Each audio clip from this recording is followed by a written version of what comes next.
Marcel ကားလို့ဆိုလိုက်တာနဲ့ Superchat V8 engine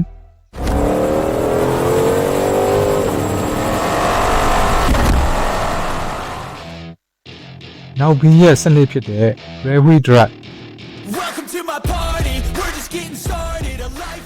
ဈေးနှုန်းအသင့်ရှိပြီးစွမ်းဆောင်ရည်မြင့်မားတဲ့ American နိုင်ငံထုတ်ကားတွေလို့ပြင်းပြမိကြတဲ့အထက်ကိုအောင်မြင်မှုကြီးမားပါတယ်။တကယ်တော့ Marcel ကားတွေဟာ1960ပြည့်နှစ်တွေမှာစတင်ခေတ်စားလာခဲ့တာပါ။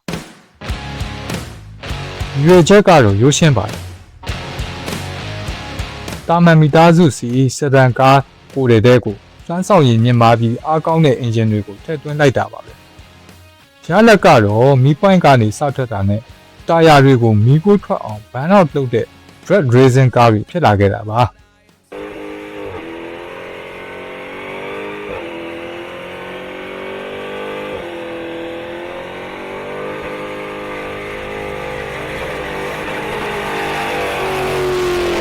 ဒီရှားကြော်ကြတဲ့ Marcel ကားတွေထဲမှာ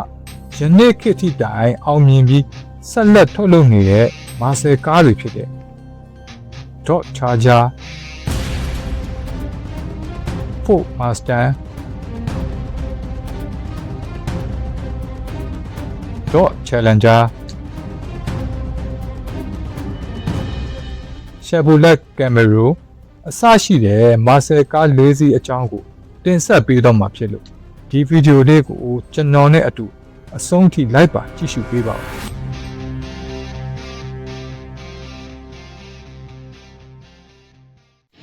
Dodge Charger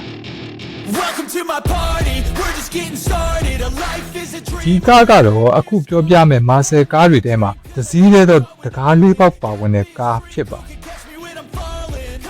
။ Marcel ကားတွေရဲ့ထုံးစံအတိုင်းတောင့်တင်းတဲ့ကားဒီဇိုင်းနဲ့ aggressive ဆန်တဲ့ပုံစံကြောင့်လူကြိုက်များပါတယ်။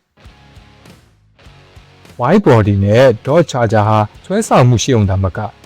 SRT Hellcat model တွေမှာဆိုရင် 6.2 liter Superchat Hemi V8 engine ကိုအသုံးပြုထားပြီးမြင်းကောင်းရေ800ကျော်အထိထွက်ပါတယ်။ဒါဟာ4ယောက်စီဆက်တန်ကားတစ်စီးအတွက်ဆိုရင်အတော်လေးများတဲ့မြင်းကောင်းရေပါ0 to 60ကို 3.6 စက္ကန့်အတွင်းမှာရောက်ရှိနိုင်ပြီး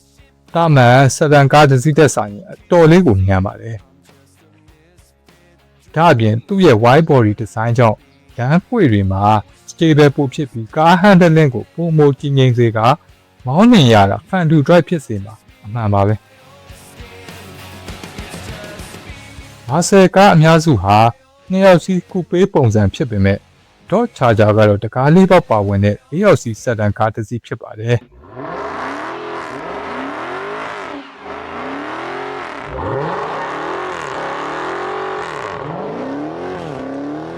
အတွင်းပိုင်းမှာ performance ဦးစားပေးတဲ့ထိုင်ကုန်တွေကိုတက်ဆင်ပေးထားပြီးကား drive မှုအတွက် engine တွေ transmission တွေ steering တွေ brake တွေကိုစိတ်ကြိုက် customize လုပ်ပြီးမောင်းနှင်လို့ရတဲ့ infotainment system နဲ့ navigation နဲ့ entertainment အတွက် Apple CarPlay, Android Auto တို့လိုခေတ်မီနည်းပညာတွေပါဝင်ပါတယ်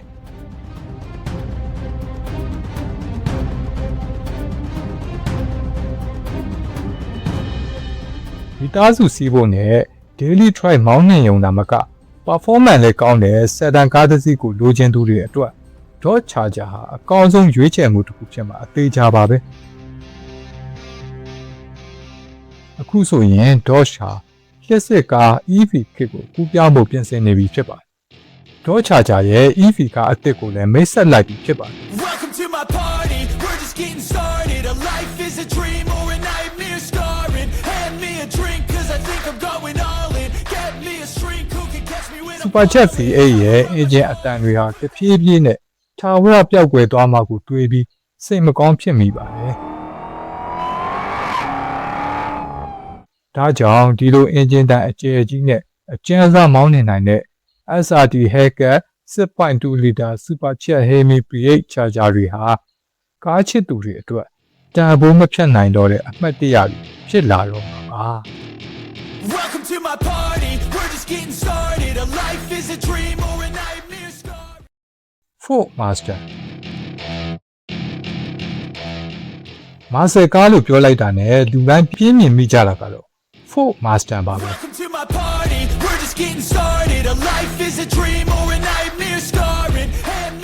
1964 ခုနှစ်နယူးယောက်ဝေါ်ဖဲမှာ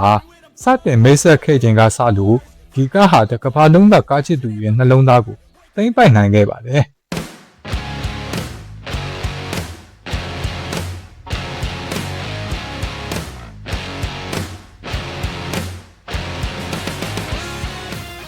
ဒီငယ်လေးအတွက်ဈေးနှုန်းတက်တာပြီးစတိုင်ကျတဲ့ performance ကားတစ်စီးထုတ်လုပ်ဖို့ရည်မှန်းပြီးခြေလျားတဲ့ bonnet hood အပိုင်းနဲ့နောက်ပိုင်းခက်ပြေပြေနဲ့တူတောင်းတဲ့ဒီဇိုင်းဟာ Mustang ရဲ့ကိုယ်ပိုင်အမှတ်အသားဖြစ်လာခဲ့ပါတယ်1960ကျော်ကာလတွေမှာ Mustang ဟာရောင်းအားကောင်းတယ်လို့စံချိန်တွေကိုလည်းချိုးဖျက်နိုင်ခဲ့ပါတယ် Introducing the unexpected, the new Ford Mustang.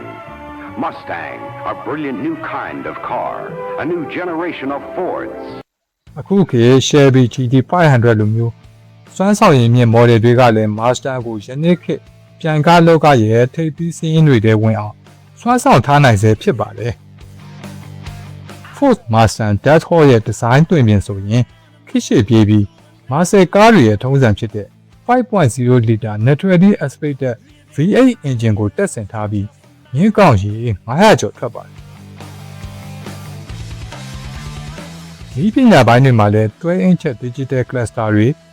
magnetic drive နဲ့ damping system တွေနဲ့ပုံမှုခင်မိလာခဲ့ပါတယ်။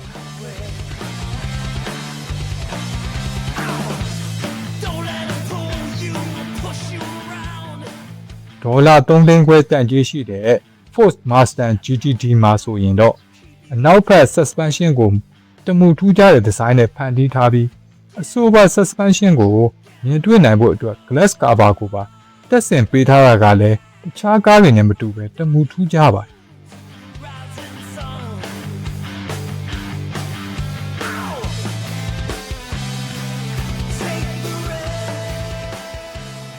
EV ကားတွေခေတ်စားလာတာနဲ့အမျှ Ford Company ဟာလည်း Mustang ကိုလျှက်စစ်ကားလောကရဲ့အထိခေါ်ဆောင်လာပြီး Mustang Mach-E နဲ့အနာဂတ်ခြေလှမ်းသစ်ကိုစတင်နေပါပြီ။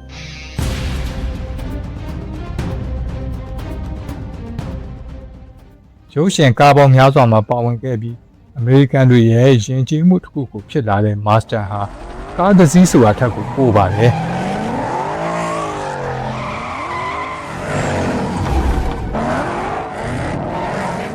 V8 engine တန်တွေကစလို့အတန်တိတ် EV ကားတွေဘလို့ပဲပြောင်းလဲပါစေခေတ်တွေဘလို့ပြောင်းနည်းပညာတွေဘလို့ပဲတိုးတက် Mustang ဆိုတာအမြဲတမ်း American icon တစ်ခုအဖြစ်ရှိနေအောင်မှာတော့လွဲဧကန်ပါပဲခင်ဗျာ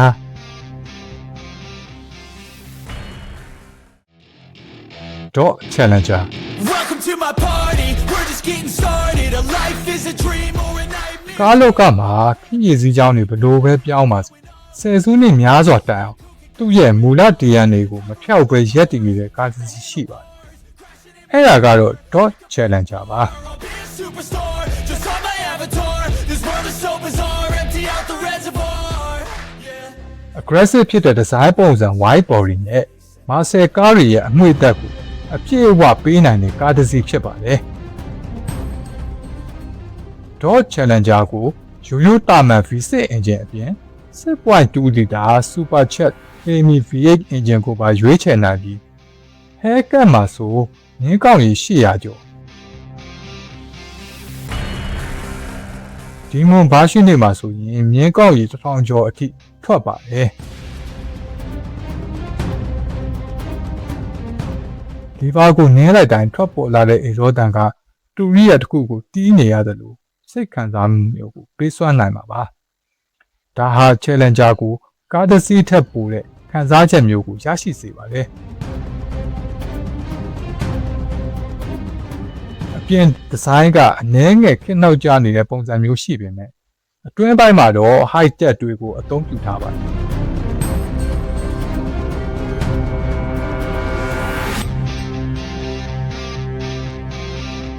မာဆယ်ကားတွေရဲ့ထုံးစံအတိုင်းကျေဝန်းပြီးတက်တောင့်တက်တာရှိတဲ့ထိုင်ကုန်တွေကိုတက်ဆင်ပေးထားပါတယ်။ Entertainment အပြင် Navigation နဲ့ Infotainment စနစ်တွေက Challenger ကိုနေ့စဉ်အသုံးပြုဖို့အတွက်ရောခရီးဝေးမောင်းနေဖို့အတွက်ပါအဆင်ပြေစေမှာဖြစ်ပါတယ်။ကားနောက်ဖုံးထဲမှာလည်းပစ္စည်းတွေကိုအတော်အသင့်ထည့်သွင်းနိုင်မှာဖြစ်ပါတယ်။ဒီပညာတွေအပြိုင်အသုံးပြုနေတဲ့ခေတ်ကြီးထဲမှာစစ်မှန်တဲ့ American Muscle ရဲ့ဂုဏ်ပုဒ်ကိုယနေ့ထိတိုင်ထိန်းသိမ်းထားနိုင်ခဲ့တဲ့ကားတစ်စီးဖြစ်ပါတယ်။ Challenger ဟာကားတစ်စီးဆိုတာတဲ့လူနေမှုဘဝပုံစံတစ်ခုလိုဖြစ်နေတာပါ။တိတ်မကြတဲ့ကာလတစ်ခုမှာ EV model တွေနဲ့အစားထိုးသွားမှာဖြစ်ပေမဲ့ကားတွေကိုချစ်မြတ်နိုးသူတွေရင်ထဲမှာတော့ကဏ္ဍဝင်ဆန်တဲ့ပုံရိပ်တွေနဲ့ Dodge Challenger ကိုထာဝရအမှတ်ရနေဦးမှာဆိုတာကတော့ဧကံမလဲပါပဲခင်ဗျာ။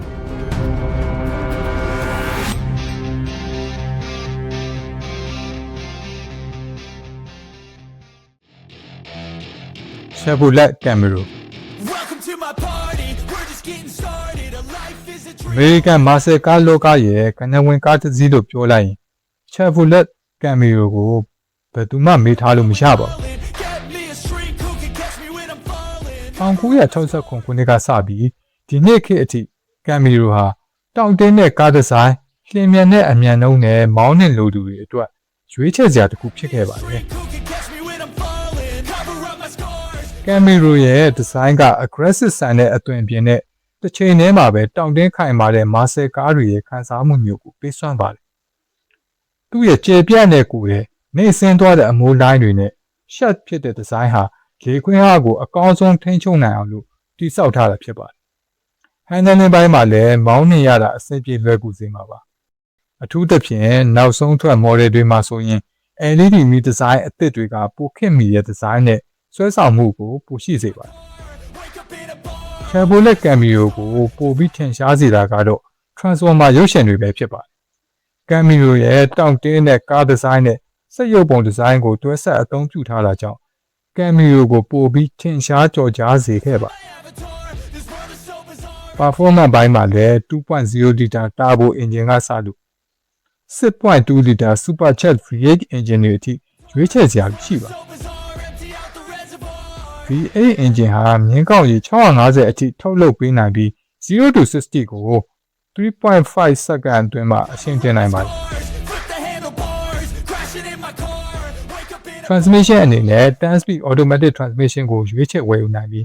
manual ကင်ညာအဖြစ်မောင်းနှင်လိုသူတွေအတွက် manual အနေနဲ့ပါရွေးချယ်ဝယ်ယူနိုင်မှာဖြစ်ပါတယ်။ Driver focus ကားဖြစ်လို့ကားထဲဝင်ကြည့်လိုက်ရင်တော့ပြိုင်ကားဆန်တဲ့ခံစားချက်ကိုအပြည့်အဝရရှိစေမှာဖြစ်ပါတယ်။ Apple CarPlay, Android Auto နဲ့ Head-up Display လိုမျိုးခေတ်မီနည်းပညာတွေလည်းထည့်သွင်းပေးထားပါတယ်။အမြန်နှုန်းဖြင့်ပြိုင်ကားတစ်စီးလုံးမောင်းနှင်နိုင်ုံသာမကနေ့စဉ်မောင်းနှင်ရာတွင်လည်းအဆင်ပြေလွယ်ကူစွာမောင်းနှင်နိုင်မှာဖြစ်ပါတယ်။စွမ်းဆောင်ရည်မြင့်မားပြီး style ကျတဲ့ American Muscle ကားစစ်တစ်စီးရဲ့အနှစ်သာရကိုအပြည့်အဝပေးနိုင်တဲ့ Chevrolet Camaro ဟာသူ့ရဲ့ပြိုင်ဘက် Muscle ကားတွေနည်းတူ EV ကားတွေရဲ့လွှမ်းမိုးမှုကြောင့်မကြာခင်ပျောက်ကွယ်သွားတော့မှာဖြစ်ပေမဲ့ကားအကြောင်းကိုစိတ်ဝင်စားတဲ့ကားချစ်သူတွေချားမှာတော့ Chevrolet Camaro ဆိုတဲ့နာမည်ဟာထာဝရတည်ရှိနေမှာမဟုတ်ပါလားခင်ဗျာယနေ့ခေတ်မှာမျက်စိကား EV တွေခက်စားလာတာနဲ့အမျှ Muscle ကားတွေရဲ့အနာဂတ်ဟာလည်းပြောင်းလဲနေပါပြီ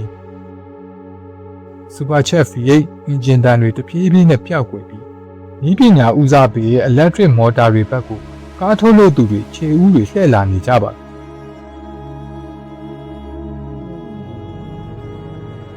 ။ EV ကားထုတ်လုပ်မှုတွေအပေါ်ရင်းနှီးမြှုပ်နှံမှုတွေတိုးတက်လာတာနဲ့အမျှ engine ကားတွေရဲ့အနာဂတ်ဟာမသေးမချာမရေမရာနဲ့ဖြစ်လာပြီးအခုလိုကဏ္ဍဝင်ကား model တွေပျောက်ကွယ်ဖို့နည်းသက်နည်းလာပါတယ်။ Muscle ကား model တချို့ကို EV ပြောင်းထုတ်လိုက်ပေမဲ့ Supercharged V8 လိုမျိုးအတန်တွေကိုတော့ဘယ်အရာနဲ့မှအစားထိုးလို့မရနိုင်တော့ဘူးဆို။ကားချစ်သူတိုင်းသိတဲ့အမှန်တရားတစ်ခုပဲမဟုတ်ပါလားခင်ဗျာ။အခုကြည့်ရှုနေတဲ့ပရိသတ်ကြီးရောဘယ် American Muscle ကားတွေကိုအကြိုက်ဆုံးလဲcomment မှာရေးပေးသွားကြပါဦး။အဆုံးထိကြည့်ရှုပေးတဲ့တယောက်ချင်းစီကျေးဇူးအများကြီးတင်ပါတယ်။